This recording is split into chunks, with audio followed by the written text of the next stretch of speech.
A veces creemos que cuando escuchamos decir a algún maestro hay que aceptar los pensamientos como son, no hay que reprimirlos, confundimos aceptación con dejarnos arrastrar por ellos. Una cosa es aceptar el pensamiento, otra cosa es dejarnos arrastrar por esos pensamientos. Los pensamientos, cuando vienen, están dando un mensaje, una alarma, algo quiere que veamos. Están llamando la atención de algo. De nada sirve simplemente ignorarlos porque hemos leído, hemos escuchado que algún maestro ha dicho que lo ignoremos. Y está bien.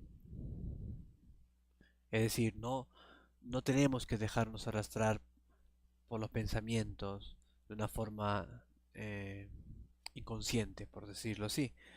Pero sí están tratando de decirnos algo. Los pensamientos divagantes, cuando son muy fuertes, cuando están golpeando nuestra conciencia, ahí están tratando de decirnos algo, como una alarma. Es como el dolor en el cuerpo físico que trata de decirnos algo, que atendamos algo. Por otra parte, los pensamientos hay que tener cuidado con ellos, porque una cosa es ver la alarma y otra cosa es, como dije, dejarnos arrastrar por ellos. ¿Qué significa eso? Los pensamientos, voy a poner un ejemplo de internet, ¿no? En internet, cuando estamos en una página, sale, siempre sale algún anuncio publicitario, alguna ventanita pequeña, y dice, haz clic aquí. Llama la atención con muchos colores, de muchas formas, ¿no? Siempre está tratando de que prestemos exclusiva atención al anuncio, a la propaganda, para que le demos clic y entremos. Si le damos clic, se abre una ventana nueva que nos lleva a un montón de opciones de lectura y dentro de esa ventana hay otras llamadas de atención, perdón, donde podremos ver que dice haz clic aquí. Si volvemos a darle, se abren otras ventanas y así sucesivamente. Entonces, los pensamientos tienen un carácter parecido. Son como propagandas en la conciencia que dicen, haz clic aquí, haz clic aquí. Depende de ti, depende de tu capacidad discernitiva. Entonces, ¿harás clic o no harás clic? Hay muchos pensamientos que no son eh, tan alarmantes, ¿no? Son simples pensamientos pequeños que vienen. Estás meditando, por ejemplo, y te viene un pensamiento de, por ejemplo, Coca-Cola, eh, pan, la novia, salir, hace calor, ¿no? Y son pensamientos del momento, pero hay pensamientos más profundos. Cuando, por ejemplo, tenemos actividades no resueltas, ahí de pronto brotan pensamientos alarmantes. Si, por ejemplo, sabemos que tenemos que hacer algo, tenemos que pagar la factura de la luz, tenemos que ir al banco a pagar las cuentas y no lo hacemos, empezamos a preocuparnos, los pensamientos comienzan a golpearnos. De nada sirve decir en ese instante que los pensamientos son parte de la conciencia y lo dejamos ser. Claro que hay que dejarlos ser, son parte de la conciencia, parte de la maravilla de la manifestación, pero también nos están indicando algo. Nos están diciendo que hay que pagar la luz, hay que pagar el banco, hay que pagar las cuentas. Es decir, está indicando lo que yo llamo la voluntad de Dios, en este caso. La voluntad de Dios no es simplemente una voz que habla desde el cielo, sino la voluntad de Dios, la voluntad del presente, es aquellas cosas que van sucediendo que hay que hacer. Sale el hambre, como. Tengo sed, bebo.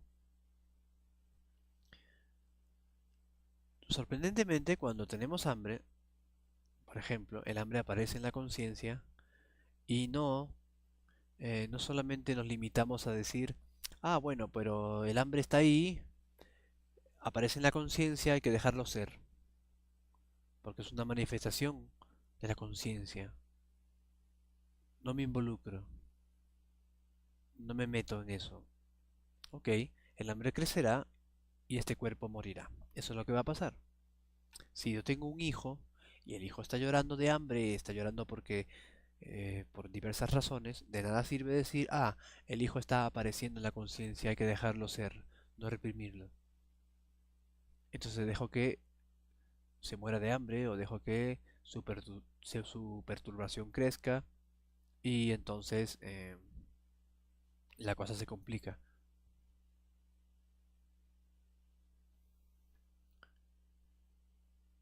Aceptar o no reprimir significa que cuando en el momento que mi hijo está pidiendo comida,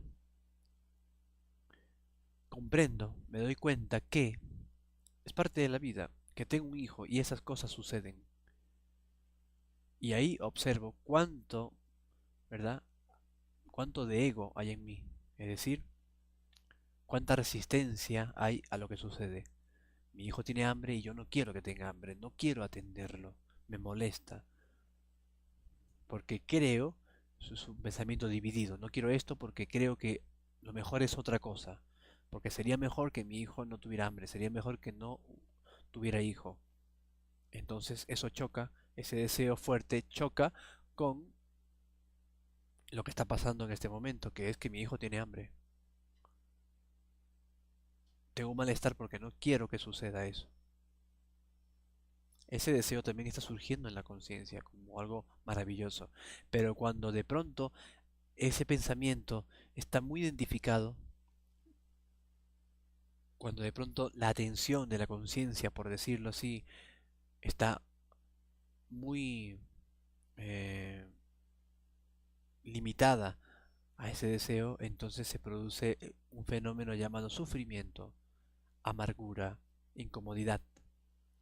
Sin embargo, que mi hijo esté llorando o pidiéndome consuelo o esté sufriendo, por decirlo así, no, no significa que eso esté mal y que eso me tiene que llevar a mí a sufrir. De nada sirve que si mi hijo o la factura ha llegado o si mi esposa me está diciendo algo, yo diga simplemente, eso está sucediendo en la conciencia, no tengo nada que hacer con eso. No, atiendo eso. Si tengo hambre, como. Así dice el budismo zen.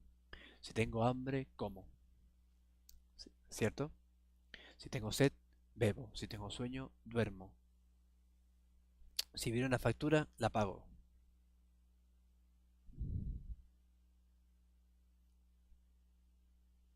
Así hacemos. Y no solamente las personas que están despertando, lo hacen lo hace todo el mundo. Entonces, cuando viene el miedo, la ansiedad, por ejemplo, ¿por qué no hacemos lo mismo? No. Es fácil decir, ah, está la ansiedad, viene la ansiedad, tengo miedo, hay que dejar que el miedo sea. Hay que dejar que la ansiedad sea. Hay que dejar que los celos sean. Hay que dejar que la ira sea. Es decir, hay que dejarlos en el sentido de que no hay detrás una entidad separada que trata de quitarse de en medio lo que sucede en el presente, lo que se llama el ego o egocentrismo. Es decir, no quiero que esté la ira, no quiero que esté el miedo. Obviamente, eso va a producir, como dijimos antes, un choque, una división. No quiero que esté el miedo porque quiero otra cosa. Y me estoy creyendo ese cuento. El miedo está, la ira está, bien, la acepto. Y más que la acepto, porque ya está sucediendo, antes de que yo venga a aceptarlo, ya está ocurriendo. Ya la conciencia la ha aceptado, antes que este yo la acepte. Entonces, em, en ese aspecto no hay resistencia si hay comprensión. Vale, bien. Pero de nada sirve tampoco decir, ok, acepto que la ira esté ahí y la dejo ahí. La ira, los pensamientos de ira, cualquier emoción perturbadora, disfuncional, nos está avisando de algo, como una alarma en la mañana para despertar. Nos está diciendo, tienes que atender esto. Entonces hay que atender eso. Y es lo que se llama la indagación, lo que se llama el trabajo de sí, el autoconocimiento. Podemos decir que todo esto es una apariencia. Podemos decir que en realidad no hace falta un trabajo de sí porque todo lo que sucede en la conciencia ya es la maravilla. Y es cierto, pero tenemos que tomar en cuenta que si estamos viendo la cosa desde la separación, porque de alguna manera hay un fenómeno aparente de separación en el cual la atención de la conciencia es absorbida aparentemente, entonces si está ocurriendo esa aparente separación, es decir, si nos hemos dejado arrastrar por tales pensamientos, por tales emociones, y nos creemos el cuento, creemos que la apariencia es real, lo cual es la ilusión, entonces tenemos que movernos desde esa apariencia y hacer un trabajo aparente para quitarnos un sufrimiento aparente y llegar a una iluminación o claridad aparente. Es decir, nos damos cuenta, nos daremos cuenta que ya la cosa está resuelta, siempre estuvo resuelta y que incluso los pensamientos más fuertes, el carácter más fuerte, los sucesos más fuertes son expresiones perfectas de esta contemplación o conciencia. Pero mientras no nos demos cuenta de eso, y hay que ser honesto, entonces necesitamos este trabajo aparente. Y no hay que sentirse mal. No significa que no tenemos por qué compararnos con los maestros realizados. Ah, pero si yo fuera un maestro realizado no estaría haciendo este trabajo porque al final estoy haciendo un trabajo ilusorio, es decir, un trabajo aparente. No, más bien tiene que haber más ánimo porque si es un trabajo, una disciplina, una indagación, una terapia de la persona aparente, entonces justamente como es aparente y no es real, es más fresco, más fácil, más ánimo, porque lo real siempre está aquí esperando a que nos demos cuenta, esperando a que haya ese darse cuenta de lo real. Es muy importante ver esto porque muchas veces pensamos que los pensamientos, que aceptar un pensamiento, no resistirse a un pensamiento, es dejarnos arrastrar por ellos. Y justificamos. Es decir, ¿cuántas veces he oído algo así como, no, bueno, pero no lo quiero reprimir, está ahí los pensamientos, no quiero que, no quiero reprimirlos, si están sucediendo, claro que están sucediendo, claro que están sucediendo, pero los estoy escondiendo en la claridad, en la supuesta claridad. ¿Están ahí y ya está? No. ¿El hambre está ahí y ya está? No, ¿verdad? No, no, no solamente el hambre está ahí y ya está. ¿Cómo? Completo la acción, lo resuelvo y esa pena, ese conflicto desaparece. Hay ira, ok, completo la acción, lo resuelvo. Veo la ira, en qué consiste la ira. Y entonces se completa la acción y esa pena, ese conflicto, desaparece también. Es decir, desaparece también significa que nos damos cuenta que todo está bien, incluso con la ira o sin la ira, que siempre hay esta conciencia eterna, esta contemplación que está sucediendo, donde dentro de ella sucede este hablar, este escuchar y todos los fenómenos. Es muy importante este tipo de meditación directa, de ver la cosa directamente y darnos cuenta que hay pura conciencia, puro ser, es cierto, pero en esta conciencia suceden un montón de fenómenos que tienen unas leyes, por decirlo así, aparentes, pero las tienen. Y si no nos damos, y si no atendemos estas leyes, atendemos estas manifestaciones, entonces puede haber confusión.